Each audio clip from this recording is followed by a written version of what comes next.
Ayan po mga kabida, pinalagan po ni dating COA Commissioner Attorney Rowena Guanzon, ito pong red alert status po mga kabida ng Armed Forces of the Philippines. Alright? Hindi naman na pumalag po siya dahil ayaw po niya dito mga kabida.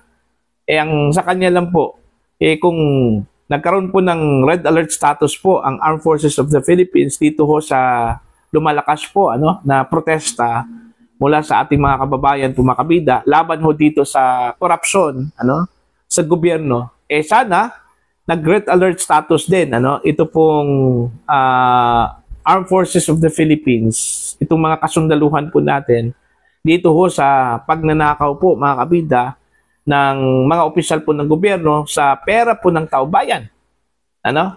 Eto, babasahin ko lang po itong article mula sa Ang Balita Ngayon, mga kabida. Dapat may red alert din sa korap. Ayan, ito yung titulo po. Hindi pinalagpas ni former COA Commissioner Attorney Rowena Guanzon ang paglagay ng AFP sa red alert status sa lahat ng unit nito sa gitna ng lumalakas na protesta laban sa multi-bilyong pisong anomalya sa flood control project. Sa kanyang Facebook, iginiit ni Attorney Guanzon. Dapat naka-red alert din kayo nang pinagnakawan nila ang Pilipinas. Ayan. So, actually, naglabas po ng joint statement po, mga kabida. Ito pong Armed Forces of the Philippines at Department of National Defense, sa pamamagitan po ng the Chief of Staff at ito pong si Secretary Gilbert Chodoro po ng DND mga kabida, patungkol ho dito sa lumalakas na protesta ngayon, kaliwat ka ng protesta po ngayon mga kabida ng mga mamamayang Pilipino laban ho dito sa corruption issue po na kinakasangkutan po mga kabida ng kasalukuyang administrasyon. Alright? Ang sabi doon sa statement, protektahan daw nila yung mga Pilipino at sila po ay kikilos sang-ayon po sa saligang batas po, mga kabida. Alright? Hindi po sila magpapadala doon sa mga panawagan ng mga dating opisyal po ng Armed Forces of the Philippines na kumilos na kasi ayaw po nila ng outside the Constitution means. Ibig sabihin, yung kudita, mga kabida, laban ho sa kasalukuyang administrasyon. Alright? Now, naglagay po sila ng red alert status po sa lahat ng mga units po ng AFP para bantayan ito pong protesta po. Hindi nasikilin yung kanilang karapatan, kundi magbantay lang po, mga kabida, para magkaroon po ng kaayusan at peaceful na pamamaraan po sa protesta na gagawin po mga kabida ng iba't ibang grupo po Okay, pero yun nga ang sabi po ni Attorney Guanzon kung naglagay po sila ng red alert status sana nung ninakawan po ng mga walang hiyang opisyal po ang pera po ng mga mamamayan sa pamamagitan po ng pangungurakot po mga kabida, sana naka-red alert status din ito pong mga sundalo po natin. Wala Diba? Doon ho sa post po ni dating General Orlando De Leon po mga kabida, parang nawalan na po siya ng trust po dito sa AFP sa mga kasundaluhan po natin mga kabida. Eto, babasahin ko lang po itong kanyang post. Napaka-intriguing po mga kabida. Mula kay dating retired general pala Orlando De Leon. Ito yung kanyang reaction po mga kabida sa joint statement po ni na Secretary Gilbert Chodoro ng DND at Chief of Staff Romeo Bronner po ng Armed Forces of the Philippines Ang sabi po niya dito sa kanyang post, I do not know the authenticity of this statement, but here is what I have to say. Sirs, Naka-address po ito mga kabida, no, sa AFP, ano. We are not asking for your protection because we know that you cannot. Matindi po to. Mga kabida, para bang sinasabi po ni General De Leon na hindi nyo kayang proteksyonan ang taong bayan po. Ano? We can protect ourselves. In case you don't know yet, the country has given up on you. Okay? Ito, mantakin nyo ha. Kumbaga, give up na daw ng sambayan ng Pilipino. Ito pong Armed Forces of the Philippines. Ano po? No? Okay? Ito yung pagkakaintindi ko po mga kabida. We have been robbed of our future and yet you were not there. Ang sakit naman doon, ano? Mga kabida. Habang ninanakawan daw ano ng mga walang hiyang opisyal po ng ating bansa, ito pong mga Pilipino, saan yung mga sundalo? Saan yung Armed Forces of the Philippines, ano? Yan yung parang tanong mga kabida. We are being run by criminals and yet we don't feel your presence. Ano? Saan itong mga sundalo? Saan po ang Armed Forces of the Philippines?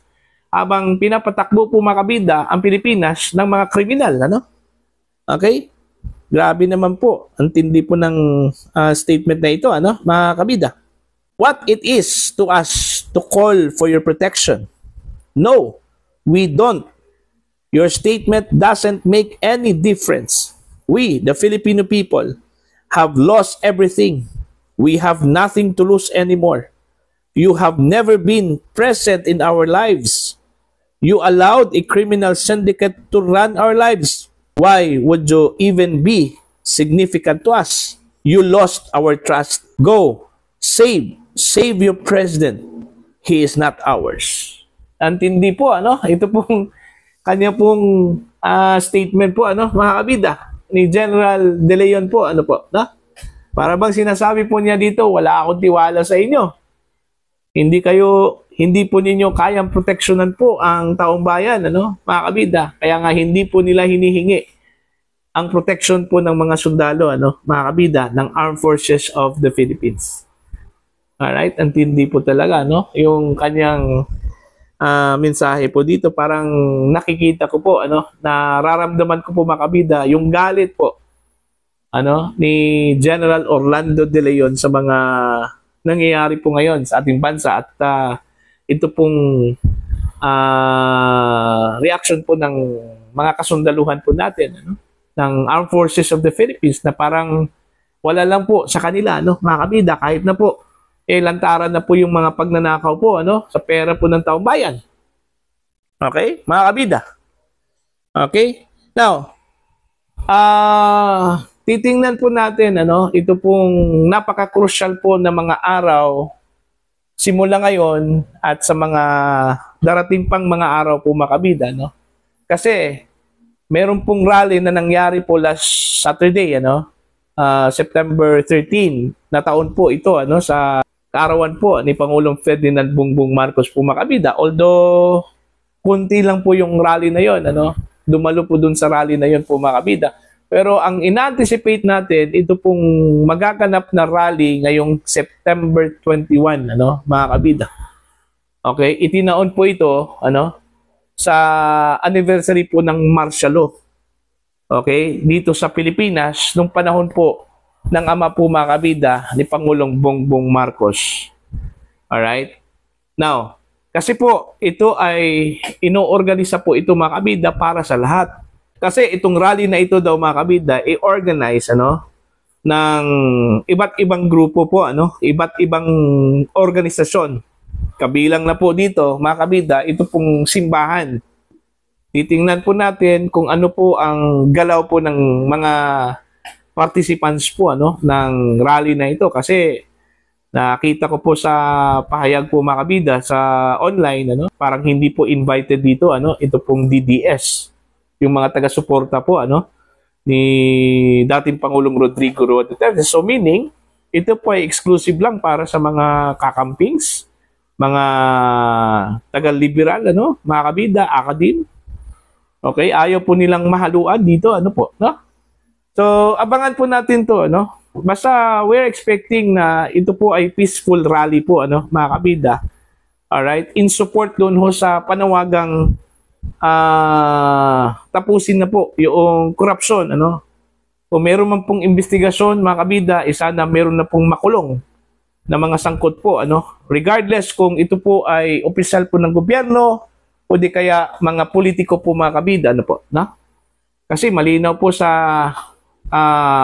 pag-iisip po, ano, ng mga Pilipino, mga kabida, hindi po ito panaginip, ano, na meron pong korupsyon at hindi lang po simpleng korupsyon, laganap na korupsyon po, mga kabida, dito ho sa Pilipinas. Ang payo ko lang po sa mga nagbabalak, ano, na magkaroon po ng kilos protesta, sana idaan po natin ito sa mahinahon at mapayapang protesta po, mga kabida. Ayaw po nating matulad ang Pilipinas sa nangyari po doon po sa Nepal, ano, sa Indonesia, na napaka marahas yung ginawa po ng mga mamamayan po nila doon, ano, mga kabida. Alam naman po natin, mga kabida, since in the previous occasion, ano, na hindi po tayo marahas po na uri po ng mga tao po, mga kabida, no?